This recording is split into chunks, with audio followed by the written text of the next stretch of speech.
So hello everyone, welcome back to our new video. So आज हम अपनी इस वीडियो में बात करने वाले एक ऐसे टॉपिक पे जो स्टूडेंट या फिर कंटेंट क्रिएटर को काफी ज्यादा हेल्प करेगा। That is how to stay focused during study. ये एक बहुत ही कॉमन क्वेश्चन है जो एक ना एक दिन हर एक स्टूडेंट के दिमाग में जरूर आया होगा। जैसे ही हम पढ़ने बैठते हैं उसके थोड़ी ही देर बाद अब इजीली डिस्ट्रैक्टेड हो जाते हैं, ज्यादा देर तक फोकस नहीं रह पाते हैं और ना ही कंसंट्रेट कर पाते हैं अपनी स्टडीज। तो कैसे हम फोकस रहें और कंसंट्रेट करें अपनी स्टडीज में।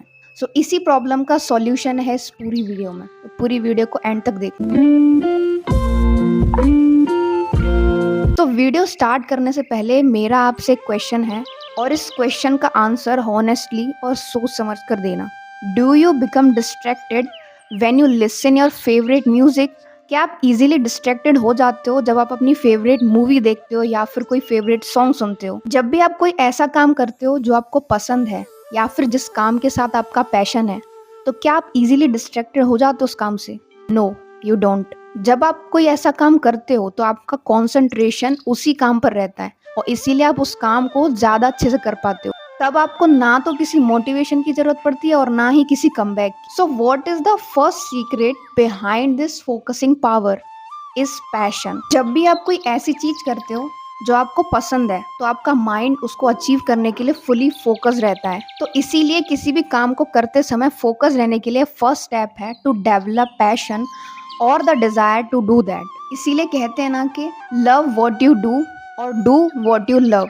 मतलब जो आपको काम पसंद है उसको करो या फिर जो काम आप अभी कर रहे हो उसको पसंद करो, फिर चाहे वो स्टडीज में हो या फिर मेडिटेशन में। अगर आपका किसी भी चीज में पैशन होगा तभी आप उस काम को फुली कॉन्सेंट्रेट के साथ कर पाओगे। और अगर जो काम आप अभी कर रहे हो उसमें आपका पैशन ही नहीं है, आपको अच्छा ही नहीं लगता वो काम, तो आप इजीली बार बार डिस्ट्रैक्टेड हो जाओगे। अब है हमारा second step to develop focus is to be happy with your little achievements like little focusing power. जब भी आप पढ़ने बैठते हो या फिर मेडिटेशन करने बैठते हो तो स्टार्टिंग में कुछ सेकंड तक तो आप फोकस रह पाते हो, चाहे वो 10 सेकंड हो, 15 सेकंड हो, 20 सेकंड हो या फिर 1 मिनट।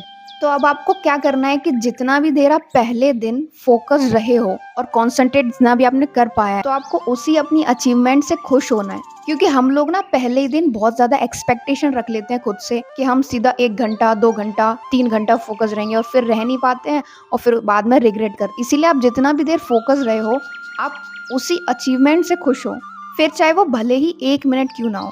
फिर उसको अगले दिन बढ़ाते जाओ। जैसे पहला दिन आपने 1 मिनट किया, फिर नेक्स्ट डे अब 2 मिनट कर दो, फिर 3 मिनट, फिर 4 मिनट, फिर 5 मिनट, फिर 10, फिर 20। और ऐसे ही आप 1 महीने में देखोगे कि आप 2-3 घंटे लगातार कंसिस्टेंटली फोकस रह पा रहे हो और कॉन्सेंट्रेट कर पा रहे हो किसी भी चीज में जो भी आप काम कर रहे हो। And the next thing is you have to reduce your distraction while focusing. सबसे पहले अपने डेली रूटीन को नोटिस करो और चेक करो कि आप पूरे दिन में कहाँ पर किस चीज से सबसे ज्यादा डिस्ट्रैक्टेड होते हो। मेरे ख्याल से शायद 99% लोग ऐसे होंगे जो अपने मोबाइल फोन से डिस्ट्रैक्ट हो जाते हैं। लाइक वो पढ़ने बैठते हैं और कोई भी नोटिफिकेशन आया तो मोबाइल उठाया, नोटिफिकेशन की जगह हम कब शॉर्ट स्क्रॉल करने लग गए, रील्स स्क्रॉल करने लग गए, हमको खुद को पता नहीं होता, हमारा 1-2 घंटा ऐसे ही वेस्ट हो जाता। तो इसीलिए सबसे पहले आप जिस भी चीज से डिस्ट्रैक्ट हो रहे हो उसको साइड में रख दो, जिससे आपको वो दिखे भी ना जब तक आपका काम पूरा ना हो जाए। जितना आप डिस्ट्रैक्शन से दूर रहोगे उतनी ही आपकी माइंड की फोकसिंग पावर इंक्रीज होगी। Because focusing power is not an act, it is a practice, it is a habit. इसको जितना ज़्यादा प्रैक्टिस करोगे अपनी डेली लाइफ में उतना ज़्यादा आपका कॉन्सेंट्रेशन लेवल इंक्रीज हो। सो अब आपका क्वेश्चन होगा कि इसको प्रैक्टिस करना कैसे। जब भी आप पढ़ने बैठते हो तो थोड़ी देर बाद आप खुद को नोटिस करते होगे कि आपका माइंड लग ही नहीं रहा है पढ़ाई में। मतलब आप ज़्यादा ओवर थिंकिंग कर रहे हो या फिर कुछ और सोच रहे हो जिसकी वजह से आप कॉन्सेंट्रेट नहीं कर पा रहे हो।